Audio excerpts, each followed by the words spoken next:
আমার লগের বাড়ির আন্টিরে একদিন কইছিলাম, আন্টি শরবত বানামু, আপনারা বাড়ির তো ফ্রিজ আছে, ফ্রিজের তো কত্তুর বরফ জল দেন না, ঠান্ডা জল।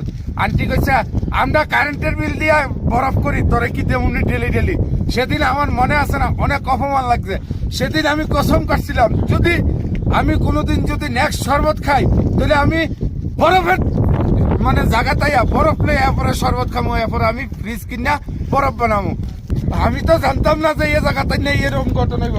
আমি প্রথম আমার কইছে কতরে ফুসকুনি দিলাম, তো ফুসকুনি মানে অনেকে কইতে পারো যে ফুসকুনি কিতা, ফুসকুনি মানে হইছে পুকুর, পুকুর হইছে এটা কিন্তু পুকুর, কিন্তু আইয়া দেখি প্রাকৃতিক চাপে পুকুর আছে না, বরফের ফ্যাক্টরি রূপে রূপান্তরিত হয়ে গেছে। এই দেখো এটা হচ্ছে বরফ।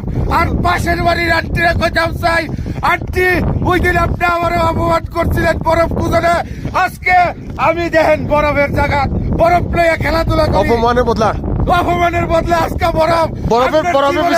বরফের ফিশারি আন্টি আপনার জীবনে যদি আমি যদি কোনোদিন যদি বাচ্চা থাকি, তাহলে এই বরফ দিয়ে আছে না ইডালা আপনারে। আন্টি অনেক কইতে পারো যে এটা ভাত্তর, এটা ভাত্তর না, এই এটা ভাত্তর আপনার কাছে হইতারে, কিন্তু এই ভাত্তরটাই আছে না, ওই দিন আপনি আমার বুহা মারছিলেন। আজকে ওই দেখেন,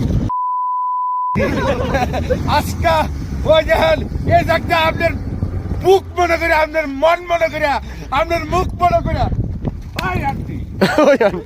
ওই আন্টি